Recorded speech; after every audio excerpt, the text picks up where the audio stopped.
Welcome back, everybody, to another episode of the Pure Ambition podcast. Today, we've got Dom Squared jamming on the podcast today. We've got my boy Dominic Schlueter joining the show. Dominic is the CEO and founder of The Running Effect, which is a media company that strives to bring greater storytelling to the sport of running. Dom's an epic human being. His podcast, The Running Effect, has been ranked as low as number 15 on Spotify's sports charts. And I believe he's the youngest person ever to reach that high on the Spotify charts. His mission is to inspire people to turn their what-ifs into realities, and he's living that out. Dom actually applied to 2 schools in college. He's only 18. He applied to Notre Dame, and he applied to Stanford, and he told me, Dom, if I don't get into either of them, I'm going all in on my dream. And I said, do it, bro. Like, go in all in on your dream regardless. And he didn't get into either, and he shares what life has been like after graduating high school and then immediately moving down to Austin, Texas, and going all in on his dream, continuing to just spread joy, abundance, and bring greater storytelling to the sport of running. I love this conversation with Dom. There's so much insight and wisdom and gems to extract from this.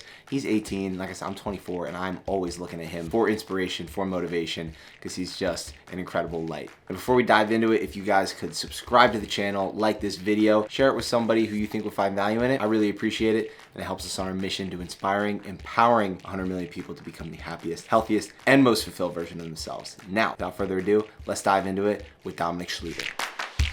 I told you this beforehand, but I think it's so funny. It was like a week after you graduated, you moved to Austin, and like a week after I graduated high school, I was like drunk on a beach in Ocean City, Maryland. But I just think that's funny.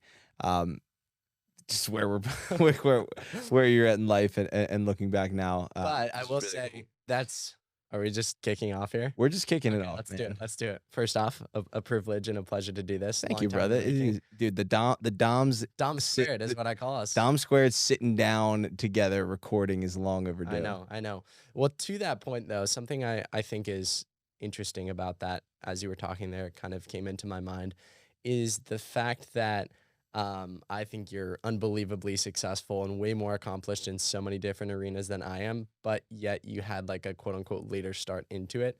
And I almost think it's, I don't want to say good you had that journey because I don't want people getting drunk on the beach at 18 years old. But like, definitely don't be doing it. But I think it's almost good that you went through those experiences to be a model for people who watch or listen to your content and can be like, I can turn my life around too. Sometimes I actually have that realization and thought of like, I kind of wish my life was worse at times, so I had a more interesting journey. So, I mean, a blessing to have really good parents who raised me well, and I feel like I've always kind of been on this sort of path. I feel like it's a pretty normal progression for me, but sometimes I think, man, maybe I should just like go to the military or do something more interesting to make my story more interesting because it's just like it's a lot of it is not relatable in terms of, and that's why I like to speak in terms of vagueness of like turning your what ifs into realities, which we can get into later. But I think that's good about you. I like think it's even like I met him yesterday for the first time. Austin legend Mitch Amons, I think is how you say his name. Like his whole story. I think a lot of the people Jeremy's had on his podcast, like they came from crazy dark spots. And so it's really cool to have those people as affirmations to maybe someone listening or watching their content who is in a dark spot, and they can be an affirmation that like, oh, this person turned their life around. Why can't I? Yeah. One, I just want to say thank you. I appreciate that. It means a lot. And I look up to you a lot. You know, even again, I'm sure you get this all the time. Like, oh, you know, you're so wise beyond your years and, you know, you're so young and whatnot. So I don't want to like just completely go to that because I'm sure you get that a lot. But circling back to what you just said there about like sometimes you wishing that things were harder for you. Like, I think because I felt that before too, and I've gone through a lot in my life. But I also am very grateful knowing that there are a lot of people who have had it worse than I have. And I don't necessarily think we should like wish for things to be harder. Agreed. My own interpretation of it, and I would love to hear your opinion on this too, is like maybe it is just a sign that we are so deep in our comfort zones that we need to find ways to challenge ourselves to go out and, you know, challenge ourselves to do something that is like so crazy that like we're almost like guaranteed to fail. We're guaranteed to suffer a little bit because if we stay in this state of comfort, then we're never going to hit that point of growth. That's why I love like when you throw out like your ambitious goal of like which doesn't seem ambitious to me anymore because you're well on the path of like wanting to reach and impact 100 million people, which again, I really am curious how close you are to it because I feel like the amount of accounts you reach on Instagram, start counting those numbers, tallying. That's a good point. I never But thought of that. like yeah, you are like when you throw out an ambitious goal like that, that is kind of a holistic way to approach, hard times, et cetera, et cetera. I guess where I'm coming from that is like you read Goggins, you read his book, which I know you have, or at least you Yeah, yeah. definitely know who he is. Mhm. And it's like, No, I have no idea. Never heard of him. yeah. Said no one ever in this Yeah, community. literally. And it's like, man, I would never wish that upon anyone, but also like, what could I possibly accomplish in life to even come close to as interesting enough as like that complete 180 flip around? But that's where I think you have the conversation with yourself of like, okay, okay, one, God, I'm grateful I haven't had to go through those horrible experiences, or God, I'm grateful that like you've put me on this pretty normal path.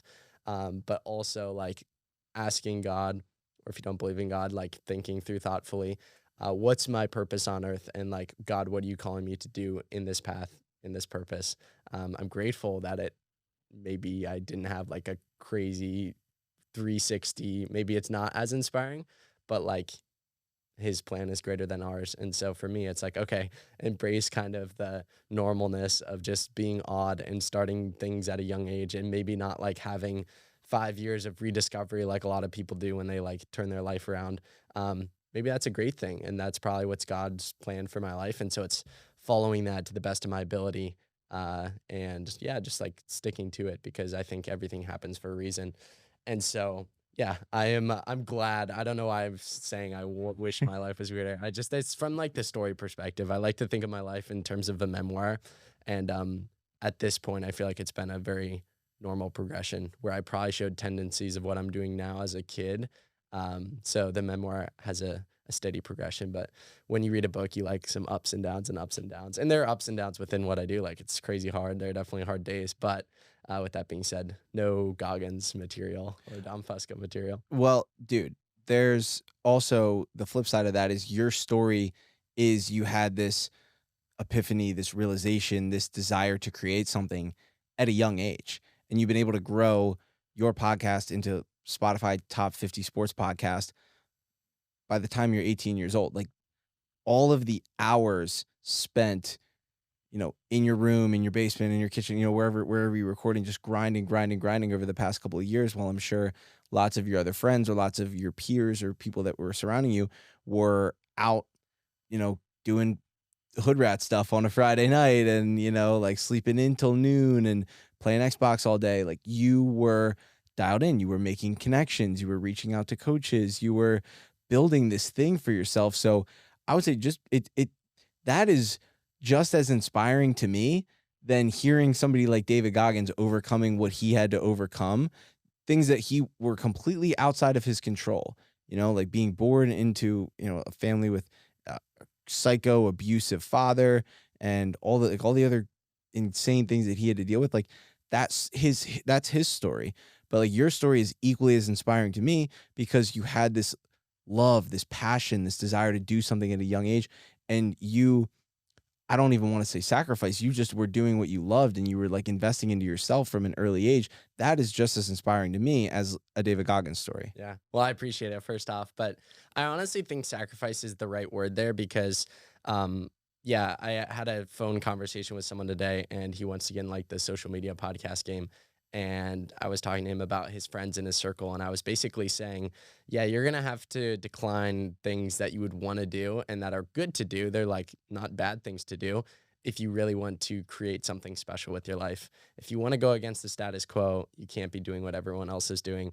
And to the concept of like sacrifices and whatnot, I'm a big quotes guy. So Of course, this quote. of course. And I just think it hits the point so well. And the quote is, life is a series of trade-offs and greater results usually require greater trade-offs. The question is not, do you want to be great at this? The question is, what are you willing to do? What are you willing to give up in order to be great at this? And I think that really like hits the nail on the head of like everyone wants 60,000 Instagram followers, but very few are willing to do the sacrifices and experience the trade-offs to get to that number. And it's the ones who actually are rooted in a why and something bigger than themselves that end up accomplishing it. You know what I mean? Yeah. And so, yeah, to do anything meaningful in life is to sacrifice. And that's what makes it meaningful. It wouldn't be meaningful if the road to get there was easy. Like, I'm sure you can think to any business accomplishment or social media accomplishment or like football accomplishment back in the day. What made it meaningful was the fact that the road to get there was paved with adversity, yet you continued to go despite the adversity. And so I think anytime you're trying to do something special, it requires trade-offs, it requires sacrifice. Like to play at the level of football you did, I'm sure, even though you were maybe not the greatest kid, like you had to sacrifice things to live a disciplined lifestyle, to be a certain level and caliber to make it to the next stage. And that's what made it meaningful. Otherwise you wouldn't talk about it. You know what I mean? So I think so many people don't quite understand what it takes to be great. And reality, it's just like, well, I mean, we could have this conversation for hours as we normally do, but just like the consistent work over time, which is paved with sacrifices many of the times. Take me back to high school for you. So I know we've talked a lot about, yes, you're 15 years old, you started this podcast, you've been consistent with it, and now it's a Spotify top 50 sports podcast. You're flying all around the country. You're connecting with some of the top runners in the world, some of the top creators in the world. It's amazing to see. Because I'm sure my high school experience probably looked a lot different than what your high school experience looked like. And I know you were kind of like, you were homeschooled, but like technically not really homeschooled. So like, take me through like your high school experience and how it led you to now 18 years old living here in Austin. First off, stop me if you want to ask any follow-up questions. I'll try to tackle that as best as I can. My situation and setup was essentially the only time I went to an actual school was kindergarten, and I'm the youngest of 6 kids. And so naturally, you just kind of like follow the progression that the other 5 do. The parents aren't going to do anything new with the 6th one. And so as my older siblings started to get like pulled from school for a variety of reasons, for each one, naturally, kindergarten was like the only year I went to school. And I think I liked it. I don't know. You'd have to ask my mom, but got pulled. And then we were homeschooled throughout all of middle school. And what was different about high school was middle school, yes, we had like a curriculum and we did like some structured things, but I think my mom was more in charge versus high school was a very specific institution that like had online classes and you had classmates in your Zoom classes and people probably had PTSD who experienced COVID, but these people were like trained in online learning. So it really wasn't horrible. They knew what they were doing. And it wasn't like every day either. It was like you'd meet once or twice a week, depending on the subject. And then you'd do like the homework the rest of the week. And so, yes, technically I was homeschooled. If I really wanted to sound fancy to like the kids on my cross country team and just throw them in for a loop, this school is based out of California. Like that's where their headquarters is. And so I would say, yeah, I go to an online private Catholic school based in California. And they'd be like, what? And like a few kids were like, how many offers you got? I'm like, what does that even mean? Because he's like, I don't know, associating California with D1 offers. But yeah, needless to say, that was kind of like the setup. And a beautiful thing with that is, yes, we did have like structured classes and whatnot, but there was so much flexibility that it allowed me to do something like create a podcast or create a company and really build it out. And honestly, I have no clue if I would homeschool my kids or not, but I do think it was really homeschooling and yeah, just like not going the traditional school route is a great way for kids to explore their interests and creativity. And like my older brother, who I've talked to you about, is like crushing it in the music industry. And he followed a very similar path, just different interest, where those high school years for him were very exploratory and like, how good can I get at music? Like, interested in it, et cetera, et cetera. For me, it was like podcast and running. And I definitely wouldn't have had the time or freedom to explore those things as much as I did if it wasn't for the flexibility of being homeschooled again. Kind of homeschooled, kind of not. I don't want to make it sound like I was in my pajamas all day. Definitely not.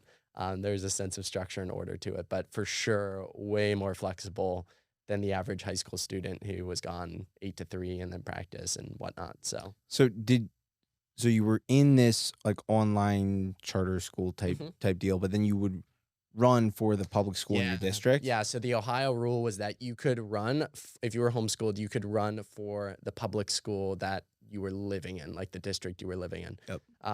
And so, yeah, that was a super big blessing to be involved in high school sports and kind of have that experience despite not actually going to the school itself. And I wouldn't trade those years for anything. And this is like another conversation for another time probably, but man, like I miss those days and I did not cherish them as much as I should have. Even like the easy runs with teammates who like probably weren't the best people, but were just like fun people to be around and like joke around with and like just look at like, what are you doing?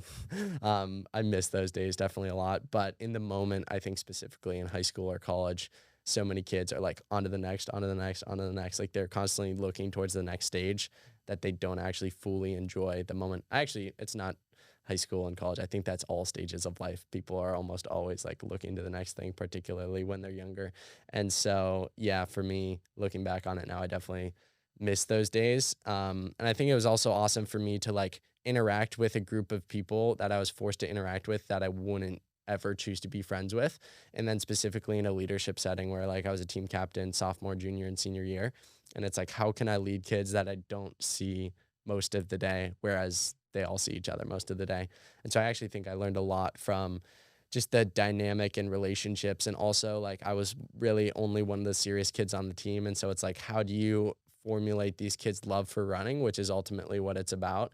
And how do I get these kids to actually fall in love with the act of running while also showing them that like, hey, if you want to be good at this, you can be good at this. The reason I'm good at this is because I run year round. The reason you're struggling to get in shape is because your first day of running is the first day of practice, and then you take a year off.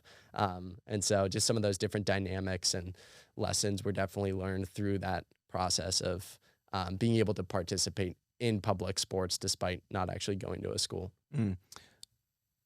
So does any part of you wish that you were involved in public school? Like, I just think back to my high school experience, and it's just so interesting to have these like different perspectives and different point of views. Like me, I went to public school for 2 years, then I transferred and I went to Catholic school for 2 years.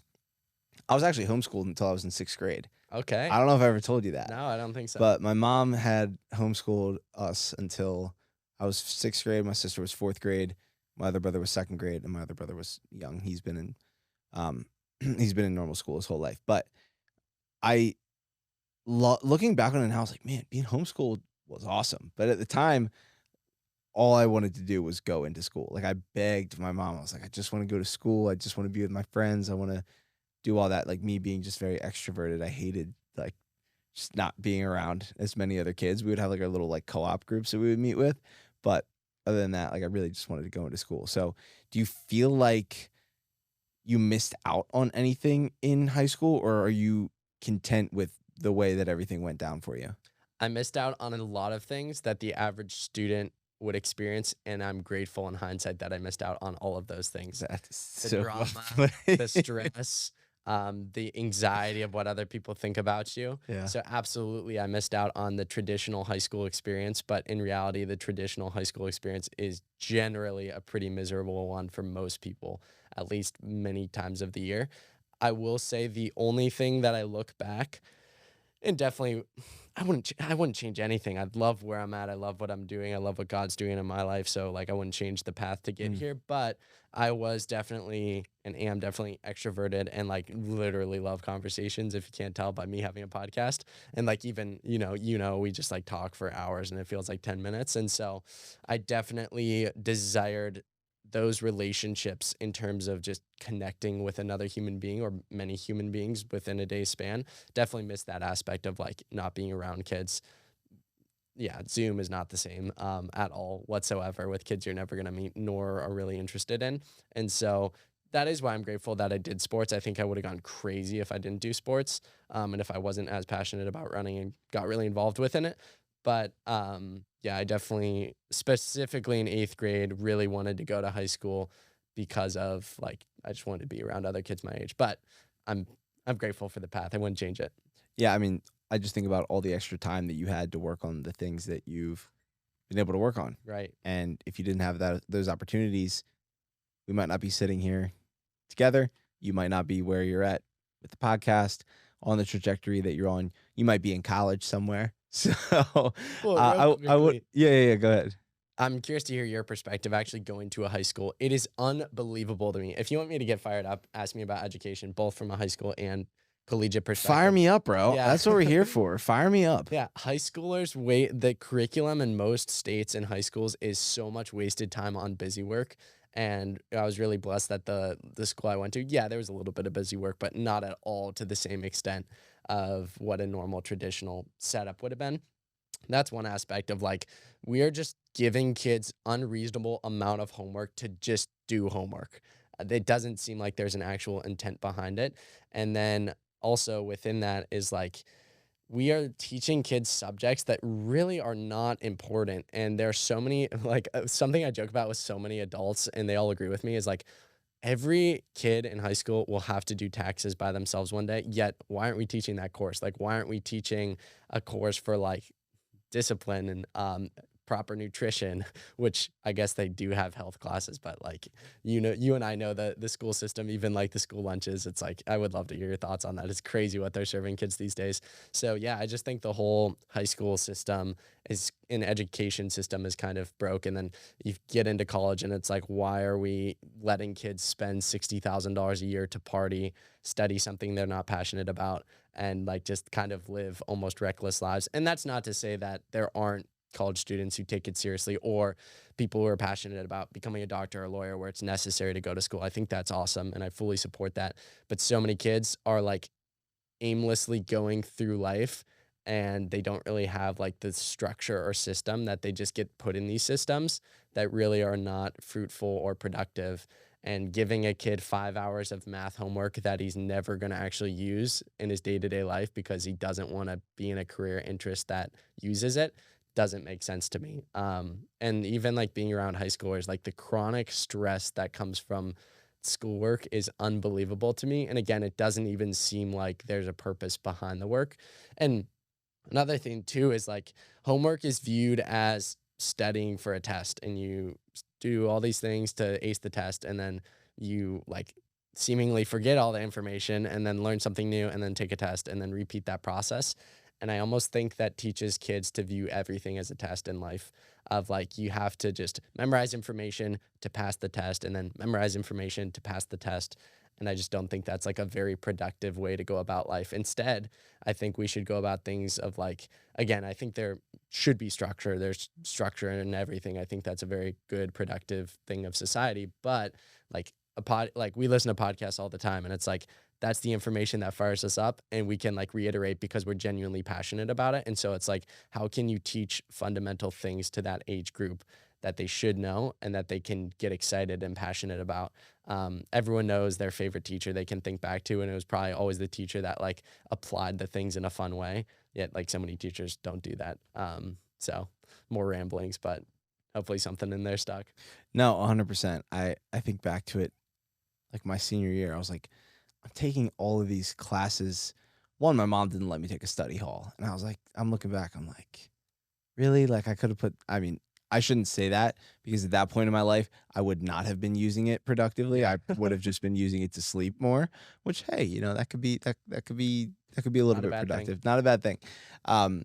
But I was just like, I was taking all these classes just for the sake of like, they weren't doing anything for me. I was like, why do I need computer science? I'm never going to code in my life. Like, I hate this. Like, why do I need this stupid class or this stupid class? Like, it didn't make any sense to me.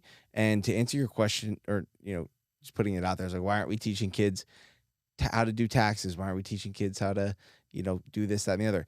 It's because I don't think the teachers know how to do them either. You know, I don't think we have anybody that's like, one, like can or is willing to go back and teach that.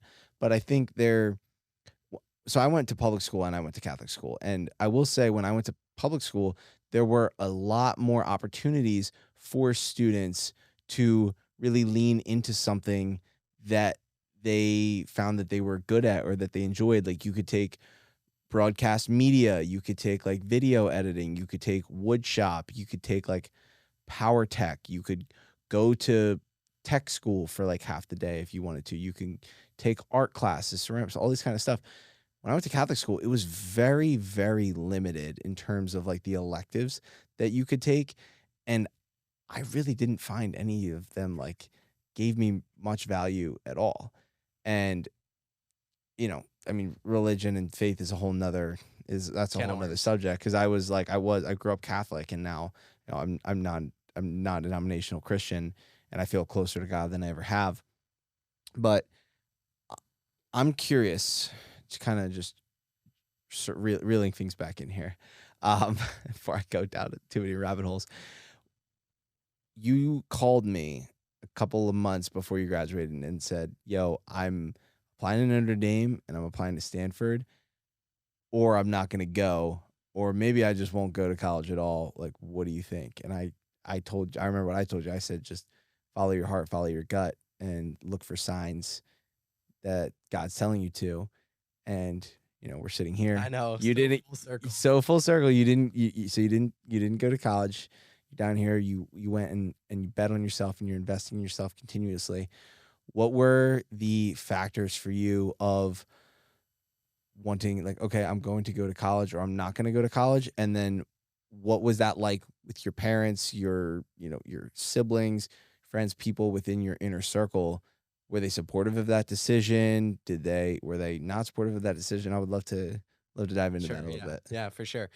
I always love referencing things in the past that we forget about frequently. Like, that conversation is not in my mind until you bring it up there, and then it's kind of funny because I'm like, oh yeah, I do remember that conversation, and so many of the things that were discussed within those conversations early on in our relationship for both you and I are very full circle as we speak here today. But to answer your question, the reason for Notre Dame and Stanford they were the two schools that I was confident would strengthen me in my areas of interest, which were communication, media, business, and also had a culture of success. And I knew that I would just be elevated by the people around me through going there, specifically Stanford. That's why I really wanted to go there. I had so many of my mentors who went to Stanford.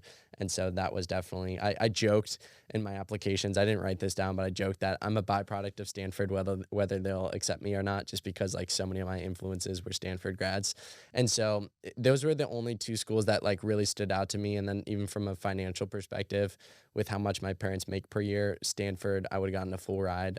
They've got unbelievable aid.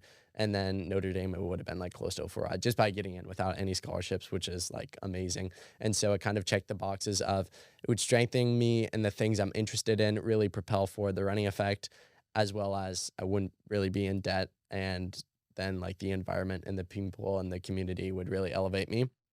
And then, yeah, I didn't get into either. And I, of course, applied to like a bunch of different universities specifically because generally you can apply to a lot for free. And like another conversation for another time, so many of these colleges don't actually ask you thoughtful questions on the application. It's like checkbox, checkbox, checkbox, you know what I mean? And so it's like it takes literally 5 minutes to apply somewhere. And so I applied to a bunch of other places, got into some places, and it was just like, I'm not really getting aid. Why would I? And here's what it boiled down to. Why would I go into debt to study things I get paid to do on a daily basis? And it really lined up with the running effect starting to take off.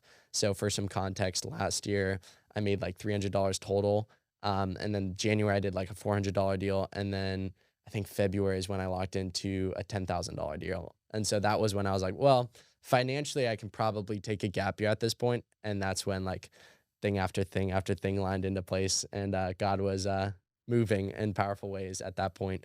So in terms of like how my parents responded and siblings responded, I think it's very easy to say those things in isolation of like, I didn't go to college, but there was like a very clear progression to get to that point. Sure, there were like conversations that took place, but ultimately, I think I'm pretty independent in terms, even with my parents. I'll just say straight up, like, you guys aren't paying for my college. Like, I will go wherever I want. And I will have good reason to go wherever I want. And I'm like open to hear your thought process and whatever insights you have. But also, it's not like the standard. I hear this all the time where like parents pay for their kids' college and it's like, you are going here or here. Otherwise, we aren't paying for it. But for me, it was like very independent. I'm going to do what I think is best for me. And so, of course, there was like respectful dialogue and whatnot. But overall, I think they were very supportive. And again, when there was evidence of like, oh, you can take a gap year and be like financially okay, I think it made sense to them too. And then, yeah, like I don't even know. I would be so curious to pick their brains honestly of like, how far did you actually think I could take this? Because yeah, I mean that question comes across my head, but I would be curious to like zoom out. I should call my mom after this and ask her that because I actually would be curious to know like, what were your thoughts? Did you actually think I would make it? And no harm done if you think I couldn't. Like I'm just curious because it is crazy how fast things can shift. And so for me, yeah, I am kind of curious if the people around me were like, he's crazy, but no one really said it to my face if they did think it. So, and I come from a very supportive, loving family. And I think specifically being the youngest, I think they all kind of are like, I don't know, very supportive of me particularly. And so I always felt that support. And then most especially like my community of people and friends and mentors like were naturally such high achieving, driven, successful people that it just made sense that like success is standard in my circle and like that's what's expected because when you surround yourself with Stanford grads and the Dom Fuscos and the Matt Choys, it's like everyone who made it to where they are today kind of got there unconventionally. And so it's kind of normal to do something unconventional when everyone in your circle is or has done something unconventional. So you were a pretty good runner too, like very accomplished runner in the mid distance, right? You were like 5K, 5K guy.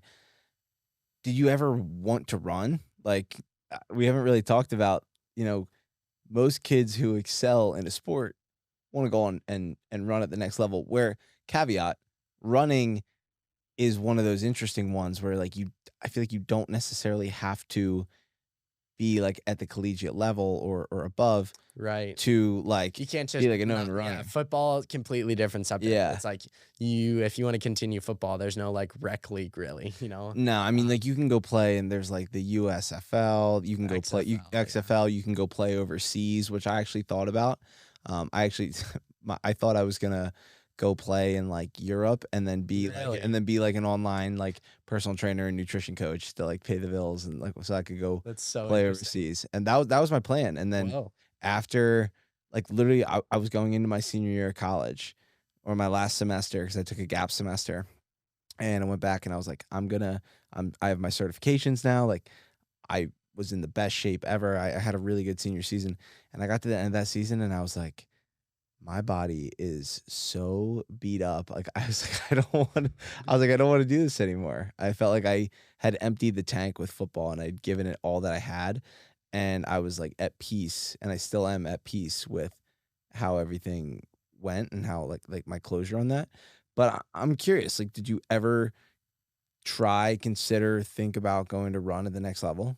Yeah, you kind of answered it for me from your perspective of football, actually, because I definitely could have run for some like lesser known D1 schools like MAC schools that's bigger in the Midwest. I don't even know what MAC stands for. I should, but like University of Toledo, Bowling Green, Kent State, like the smaller D1 schools that aren't as flashy. I definitely could have like walked on or for sure run at some of those.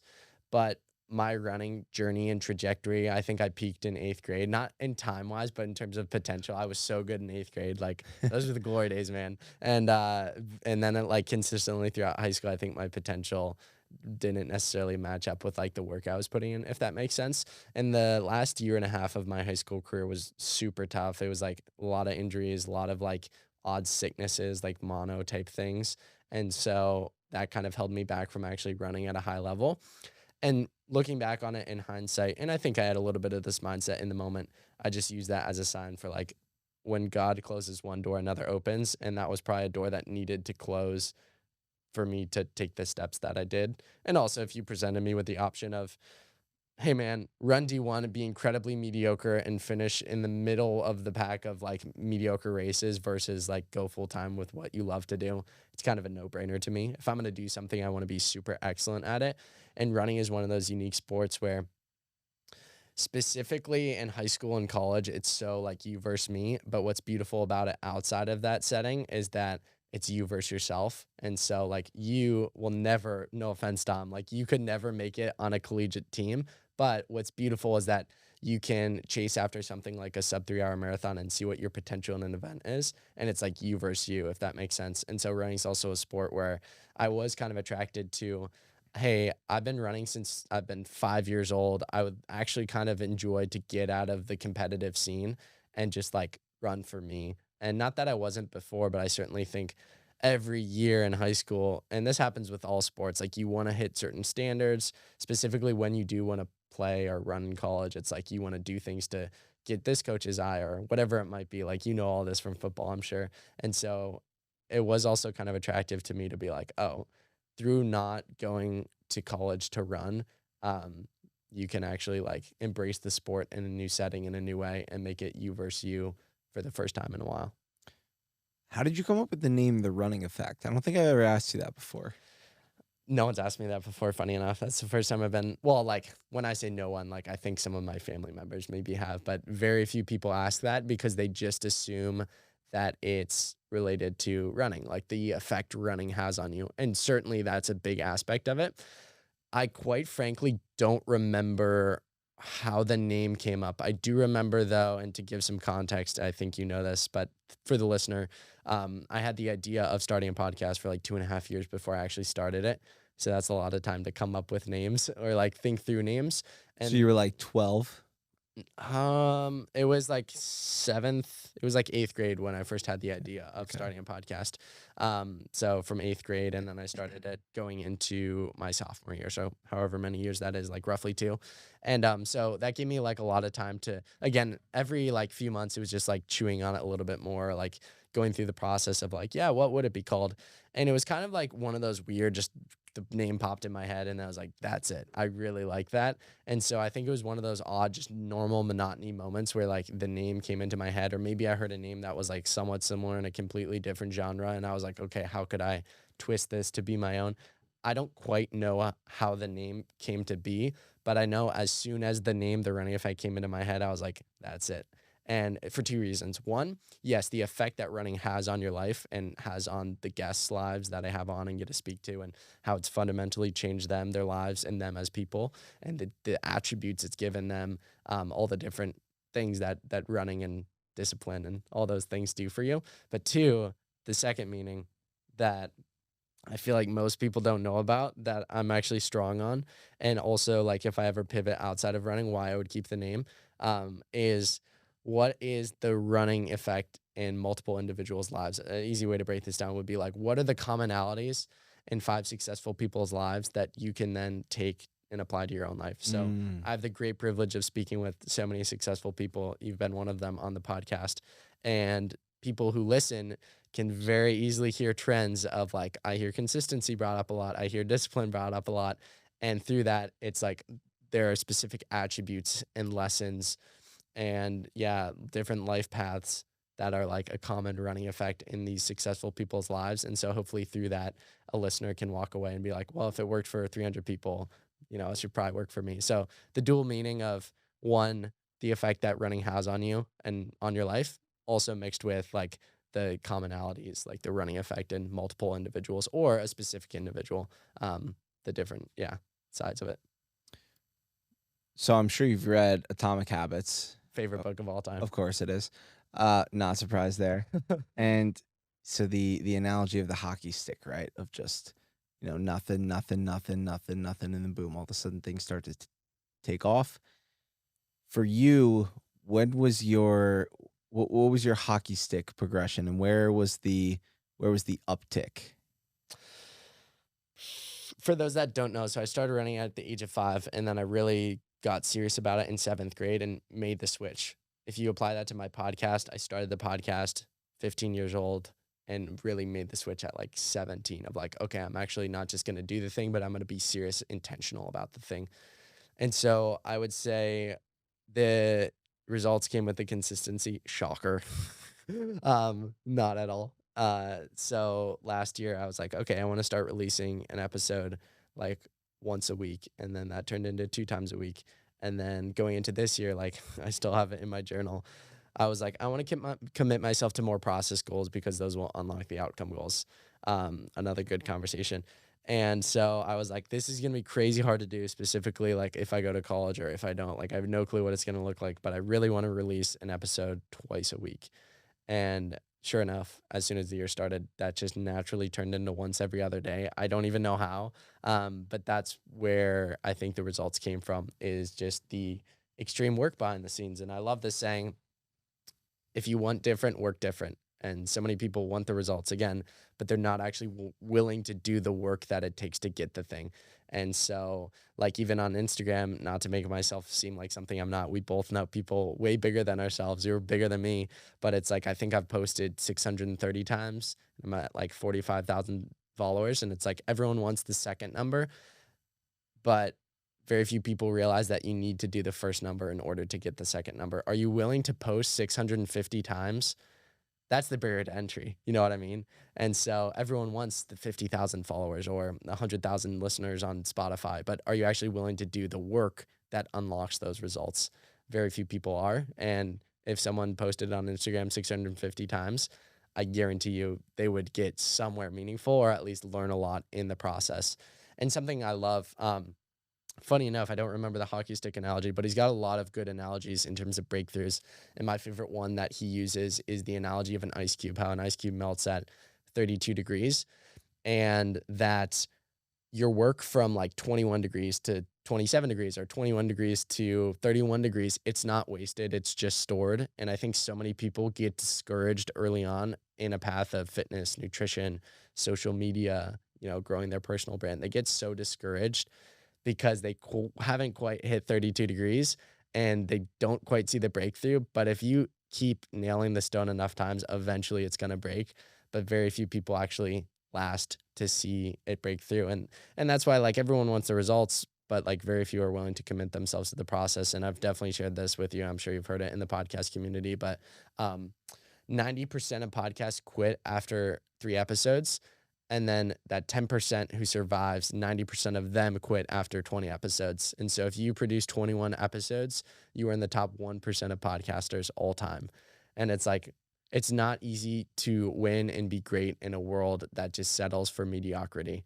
And again, I think we live in such a time and age where like everyone wants the extreme results, but like very few are actually willing to take the dedicated action to get there. And I think that's a massive problem. People have to double down, commit to the work, commit to the consistency, commit to the discipline if they actually want to unlock the results that they look up to. What's been the biggest challenge or hurdle that you've had to overcome building your business?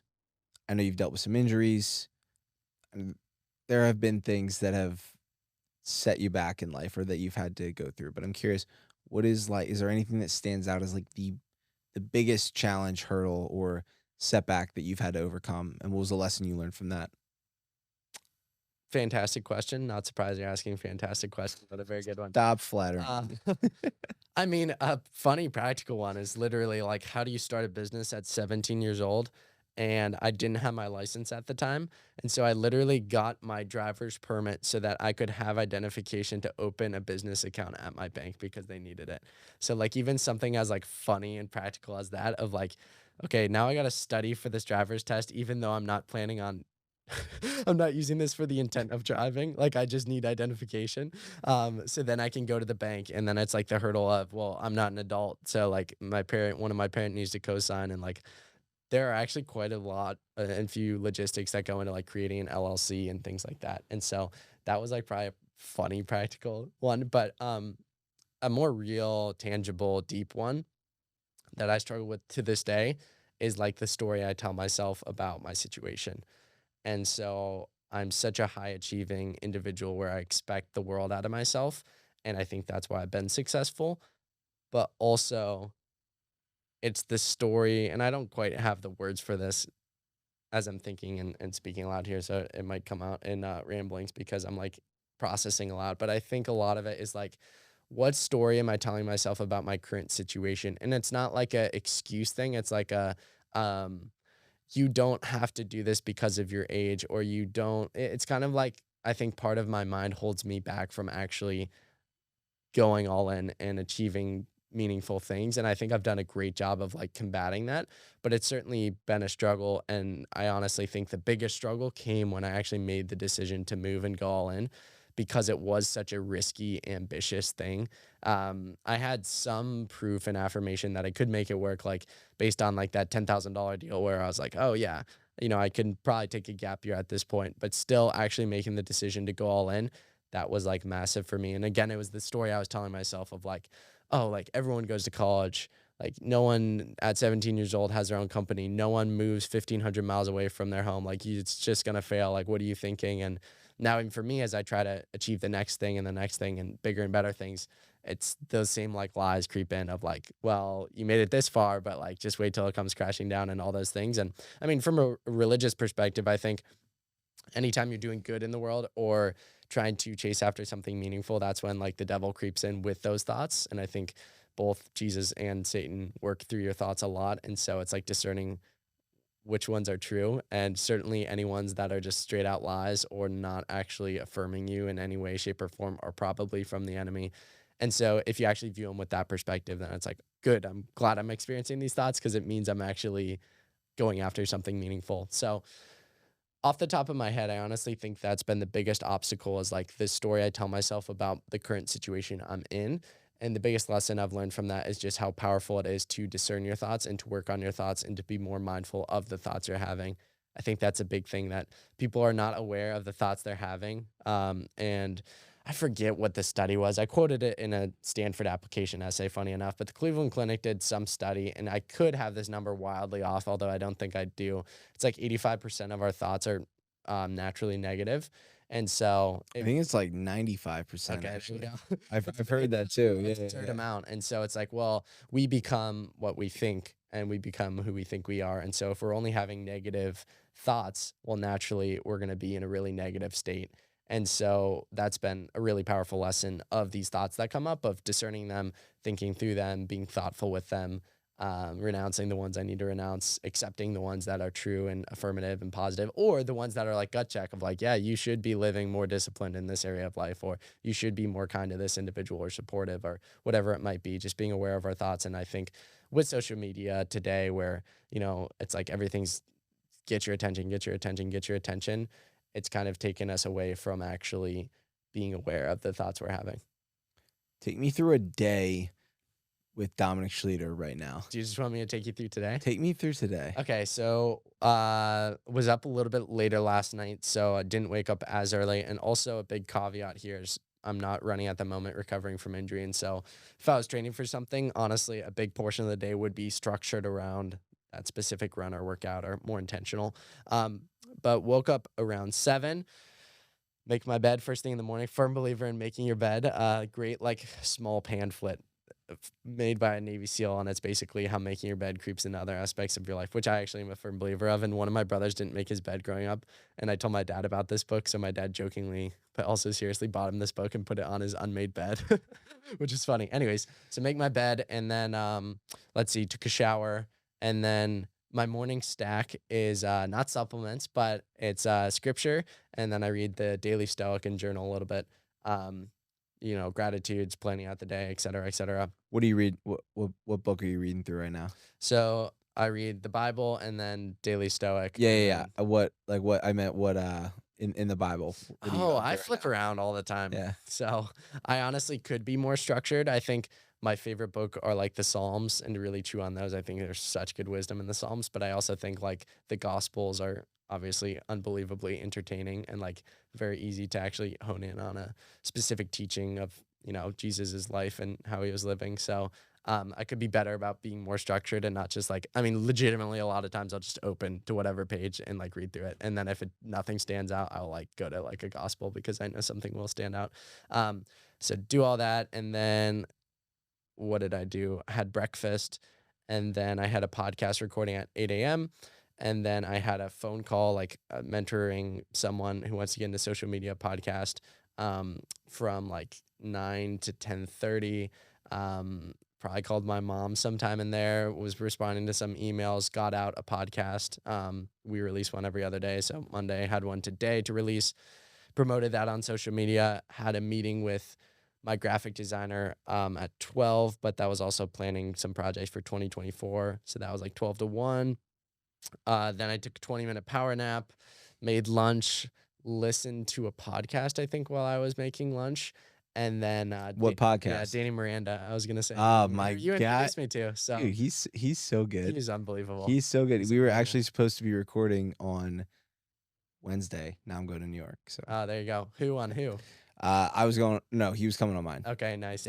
So, listen to him, made lunch, and then was firing off some emails, responding to some DMs, scheduling a social media post, and then came over here, did some work in the Uber on the way over. So, and then have this, go back, work out at some point this evening, fire off some more emails, plan some more. I mean, for me, like work is genuinely like I love what I do.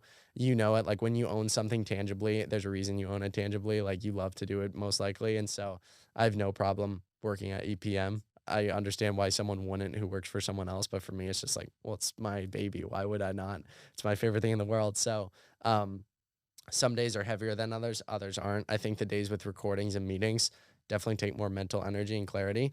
And then the ones that are not, I have to be actually intentional with the time I'm spending of like writing show notes or responding to emails or whatnot. Because if I'm not intentional, that's when I'm like, what am I doing here? Like I'm trying to do 5 things at once, you know what I mean?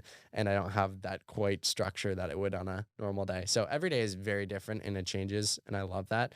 But I also try to have some routine in terms of like, yeah, prayer in the morning, reflection, definitely working out if I'm not able to run, like going for a walk, all sorts of things. Yeah. Going for a walk without music or a podcast, just your thoughts, ideas are flowing. So every day looks different, but I'm grateful for that. And most days have like the same core elements.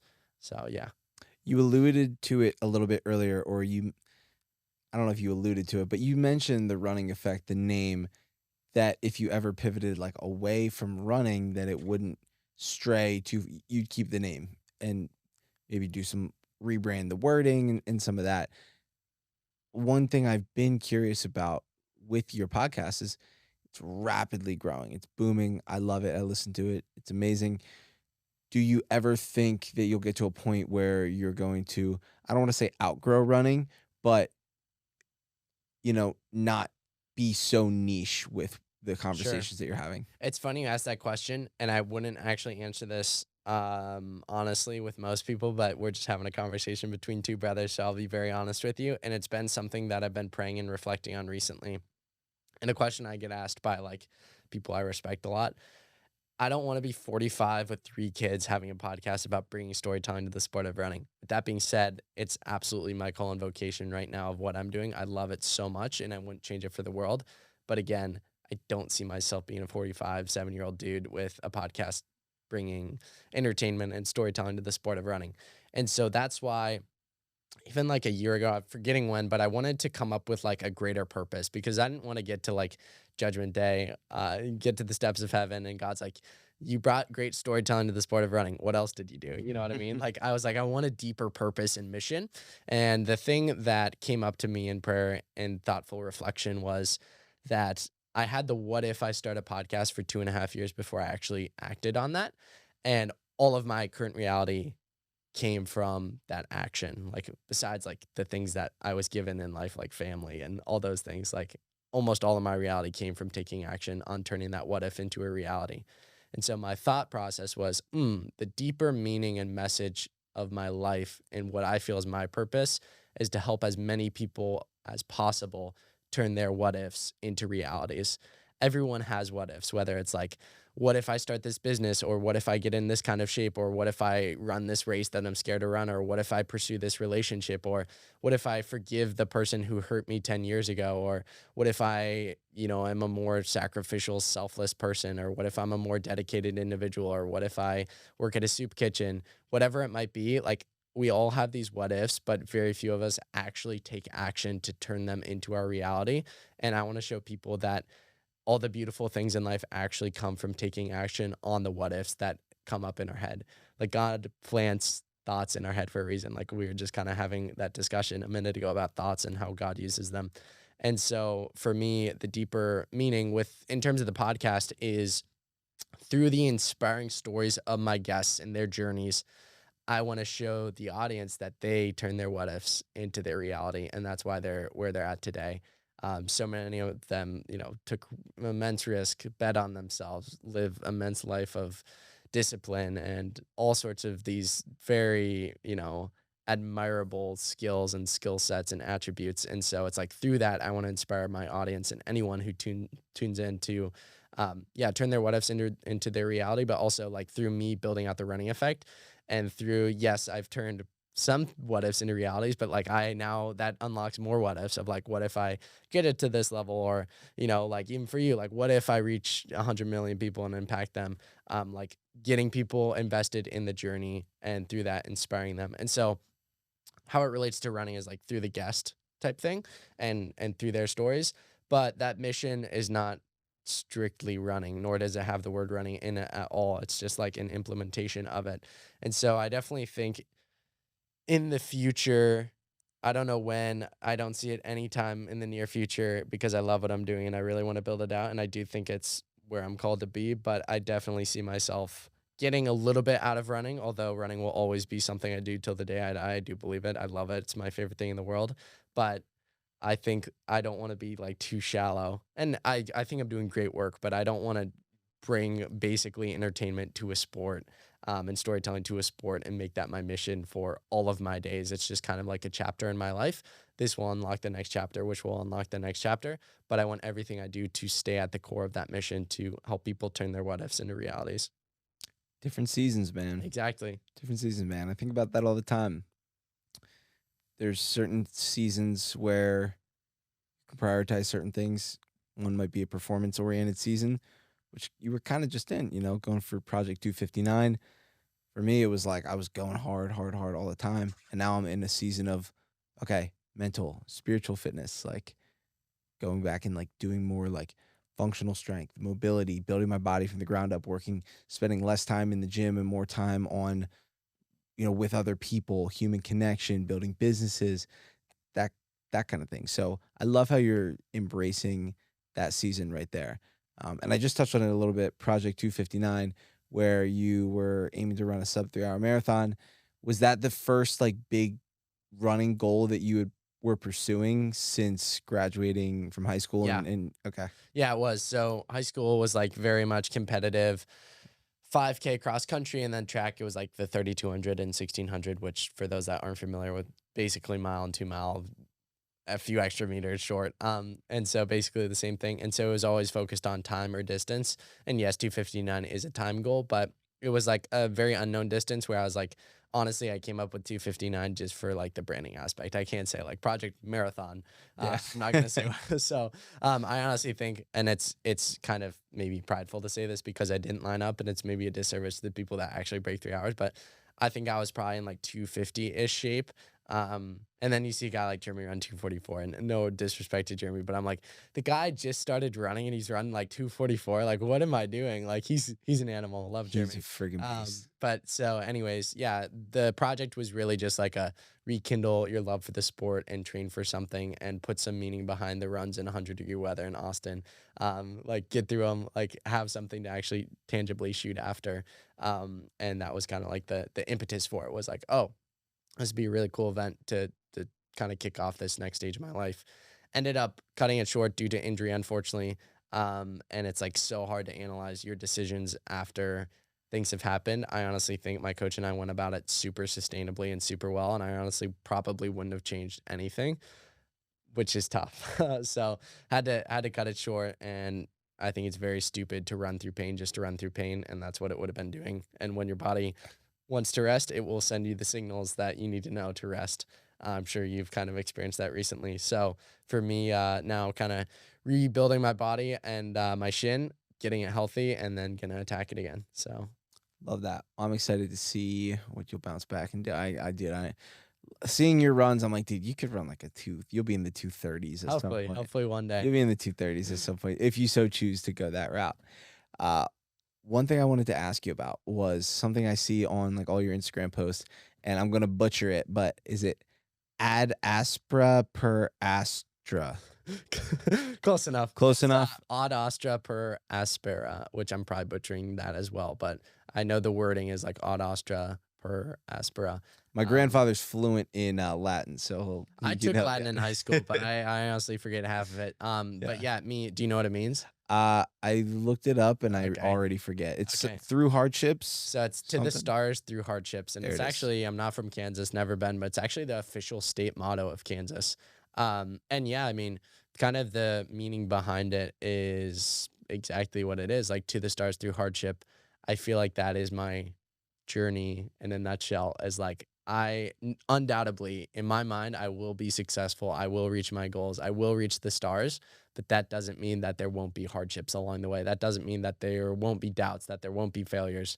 that there won't be times of sacrifice and struggle to get to the stars. But again, the stars wouldn't be meaningful if there wasn't actually hardships along the way. And so I wouldn't care about the phrase if it was just ad astra, to the stars. Wouldn't be meaningful if there wasn't actually adversity to get there. And so I feel like that's my kind of life in a nutshell of like, I set these wildly ambitious goals or like try to do things that like have never been done in society before at my age. And it just excites me. And it's like, yeah, to the stars, baby, but through hardships, because hardships are inevitably going to come along the way. So with everything that's happening in your life right now, what excites you the most? What excites me the most? The weather's finally cooling down. That's Dude. exciting. I don't know. There's something just so exciting about building something that you're excited about. Sorry to use that word like 3 times in one sentence. No, but we're just excited, man. We're yeah, I just know. excited. There's something so special about that. Like even for you in Upspace or like your personal brand, I'm sure you feel that level of fire that only comes with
and the lessons that you learn from failure then propel you into the next thing, the next opportunity.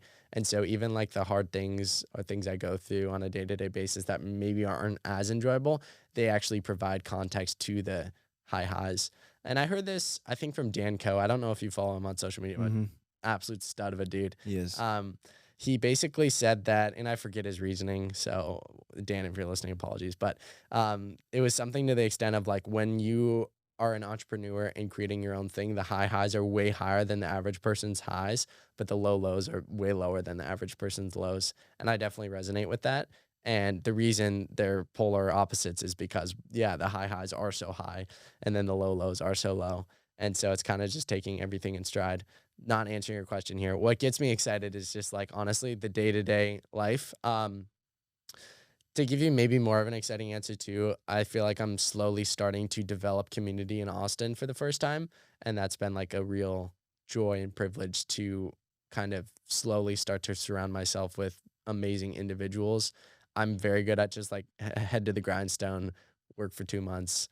Like don't worry about like meeting up with people all the time. And I never want to meet up with people all the time. I want to be focused on my mission, but also there definitely is a time and a place for meeting up with people and not thinking about work at all and whatnot. And so I feel like I'm finally finding people. And when I say finally, it's not like I've been searching, but just like God's bringing people into my life at a very awesome time of people that are like really good, high striving, solid morals and values people that like I know I'm going to be better by just being around them. So that's definitely exciting to me. Amazing, brother. You're an absolute gem. I freaking love you, dude. Thanks for being here today. I'm so inspired by you and all you're doing. And I'm so glad that we're down here in the same city and while we're both traveling a lot. Actually, both going to be in New York. I know. Cue Frank 2 days. Sinatra. Yeah, right.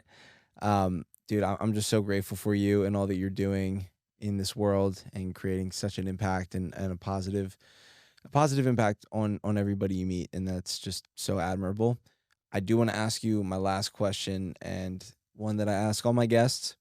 So I'm curious to get your answer. When you hear the words pure ambition, what does that mean to you and how does it apply to your daily life? The big question. Now I'm remembering that because I've listened to many of your episodes, but I'm like, what's the one question? Yes.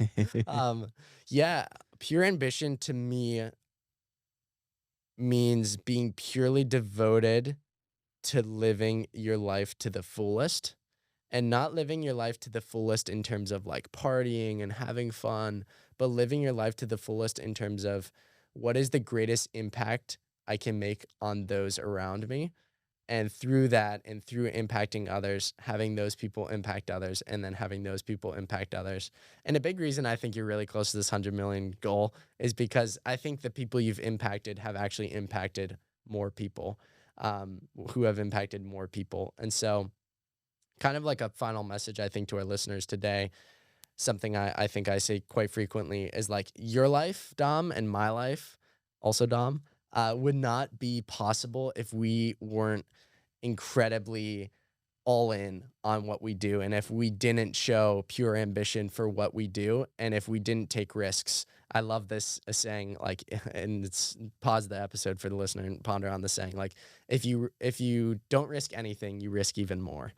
And I think it's so true. And so if you don't risk anything, if you don't chase after anything in life, you're actually risking more, because you're essentially, in my opinion, throwing away your life. Yes. And you were not made to live like 8 billion other human beings.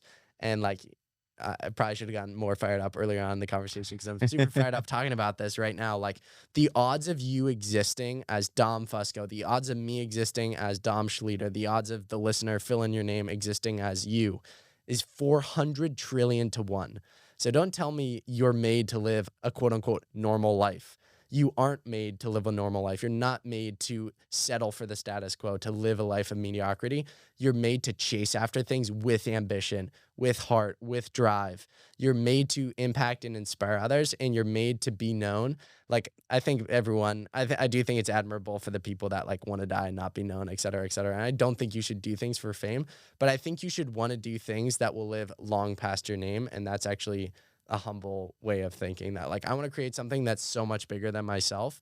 And I think every individual is made to do something big like that, to actually live their life with extreme purpose and vision, and to chase after meaningful things. And guess what? If you fail, that will just propel you into the next thing, or teach you valuable lessons that you needed to learn as a person to grow.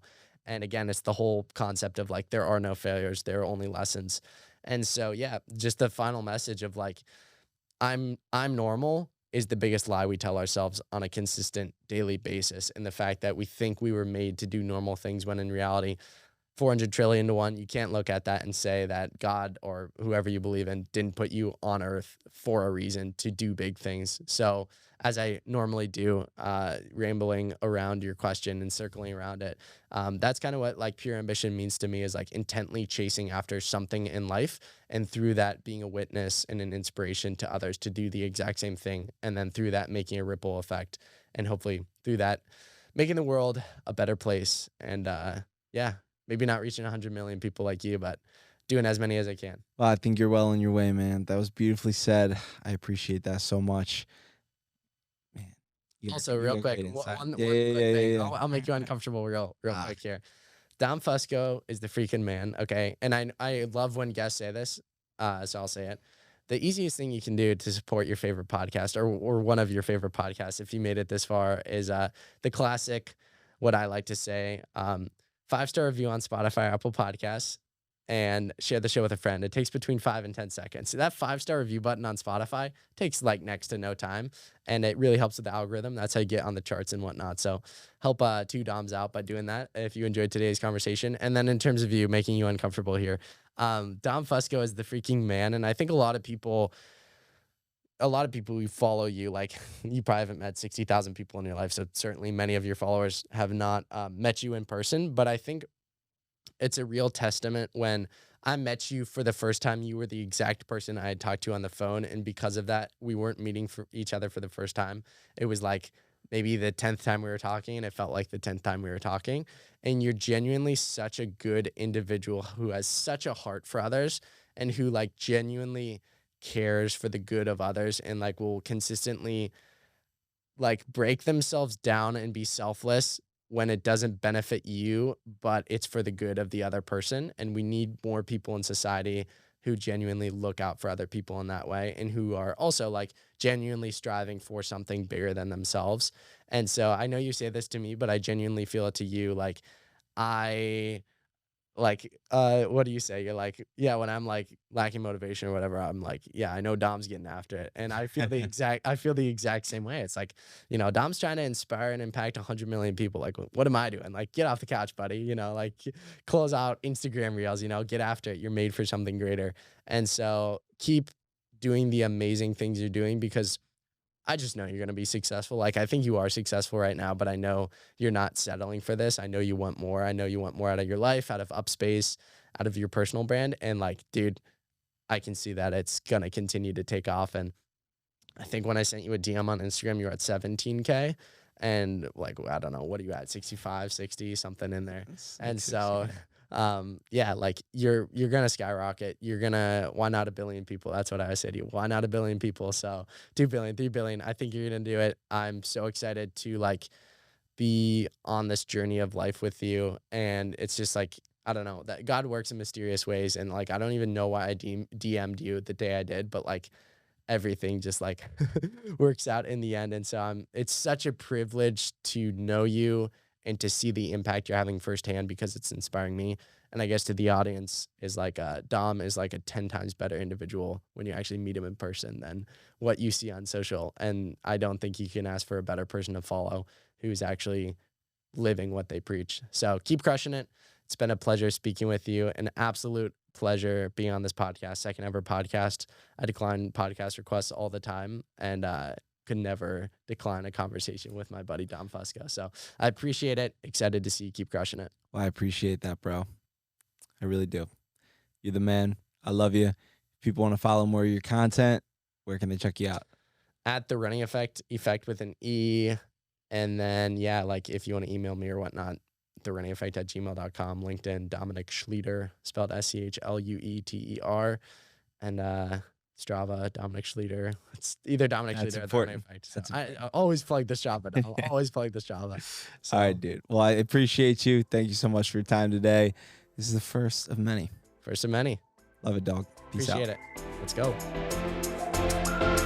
Thank you guys so much for tuning into today's episode. I wanted to give you all a heads up too that I launched a free community on the Upspace app where you can join, ask me questions, connect with like-minded individuals, follow my 4-week running and strength training program that has some dedicated mobility sessions in there as well, so that we can all optimize our health and fitness together. So if you're interested, head over to the App Store, download the Upspace app, and join the Pure Ambition community today. Love you guys, and I'll see you in the next one. Peace.